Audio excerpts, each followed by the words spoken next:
Hi అండి. ఈరోజు super టేస్టీగా ఉండే మంచి రెసిపీతో మీ ముందుకు వచ్చాను. చాలా అంటే చాలా బాగుంటుంది. ఇవాల్టి కర్రీ ఏంటంటే ఆలు పాలక్ కర్రీ. మరి చూద్దామా ఈ కర్రీ నేను ఎలా చేశానో. ఇక్కడ నేను ఒక కట్ట పాలకూర తీసుకొని ముందుగానే వాటర్లో మంచిగా కడిగేసి తొడాలు అనేది తీసేసి ఇలాగా సన్నగా ఎంత వీలైతే అంత సన్నగా చాప్ చేసుకోండి. పాలకూర మొత్తం నేను ఇలా కట్ చేసుకున్నాను. ఇది పక్కన పెట్టుకుందాం. నెక్స్ట్ వచ్చేసి ఇక్కడ నేను 4 టమాటాలు తీసుకుంటున్నానండి. సో టమాటాలు కట్ చేసే ముందు ఫస్ట్ ఇక్కడ గింజలు ఉంటాయి కదా టమాటాలో, ఆ గింజలు మొత్తం తీసేసి కట్ చేస్తున్నాను. పాలకూర వండేటప్పుడు పాలకూరలో టమాటాలు వేయకూడదు అంటారు కదా, కానీ గింజలతో సహా వేయకూడదండి. గింజలు తీసి టమాటాలు వేసుకోవచ్చు, ఏ ప్రాబ్లం ఉండదు. ఓకేనా. టమాటాలు ఎంత సన్నగా వీలైతే అంత సన్నగా చాప్ చేసుకోండి. సో నేను టమాటాలు మొత్తం ఇలా సన్నగా చాప్ చేసేసి ఒక గిన్నెలో పక్కన పెట్టుకున్నాను, కట్ చేసేసి మొత్తం. నెక్స్ట్ వచ్చేసి ఇక్కడ ఒక పెద్ద ఆనియన్ అనేది సన్నగా చాప్ చేసుకోవాలి. ఆనియన్స్ కూడా చాలా సన్నగా, ఎంత సన్నగా వీలైతే అంత సన్నగా చాప్ చేసుకోండి. టమాటాలు, పాలకూర, ఉల్లిపాయలు మొత్తం సన్నగా చాప్ చేసుకోవాలన్నమాట.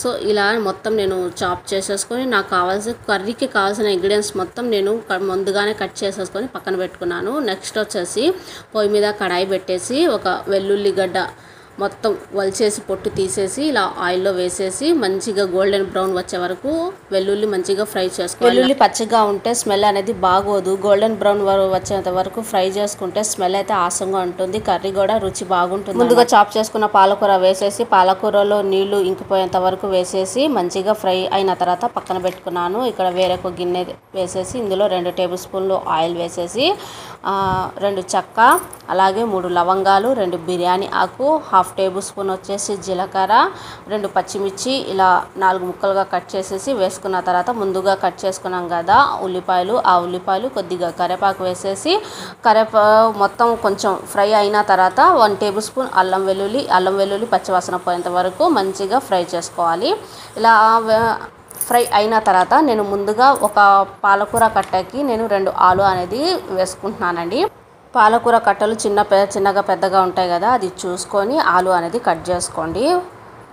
కొన్ని పసుపు, అలాగే రుచికి సరిపడా సాల్ట్ వేసేసి సో మూత పెట్టేసి ఆలుని 2 నిమిషాలు మగ్గనిద్దాము. 2 నిమిషాల తర్వాత చూద్దాము ఆలు చక్కగా ఉల్లిపాయలు మసాలాలు చక్కగా పట్టాయి ఆలుకి. ఇప్పుడు చూపిస్తున్నాను చూడండి. ఇలా మగ్గిన తర్వాత ముందుగా కట్ చేసుకున్నాం కదా టమాటాలు, ఈ టమాటాలు మొత్తం ఆలులో వేసేసి మంచిగా గుజ్జు అయ్యేంత వరకు ఉడికించుకోవాలి. మూత పెట్టేసి మధ్యలో కలుపుతూ ఉండండి, లేకపోతే అడుగు అంటుకుని పోయిద్ది. ఇలా మంచిగా గుజ్జు అయిపోయిన తర్వాత కూడా స్పైసెస్ యాడ్ చేద్దాము. 1 టేబుల్ స్పూన్ ధనియా పౌడర్, 1/2 టేబుల్ స్పూన్ వచ్చేసి గరం మసాలా, 1 టేబుల్ స్పూన్ వచ్చేసి రెడ్ చిల్లీ పౌడర్.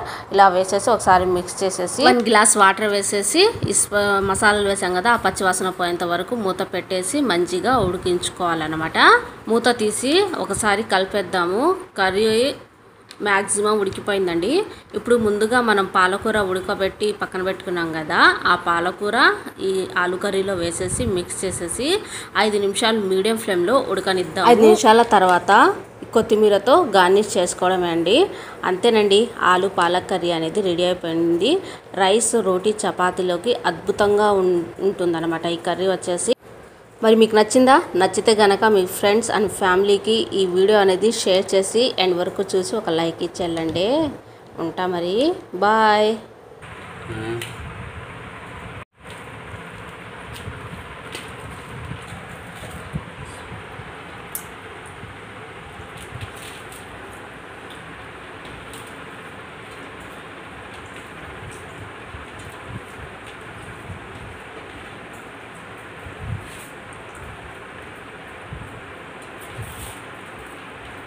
कैसा है?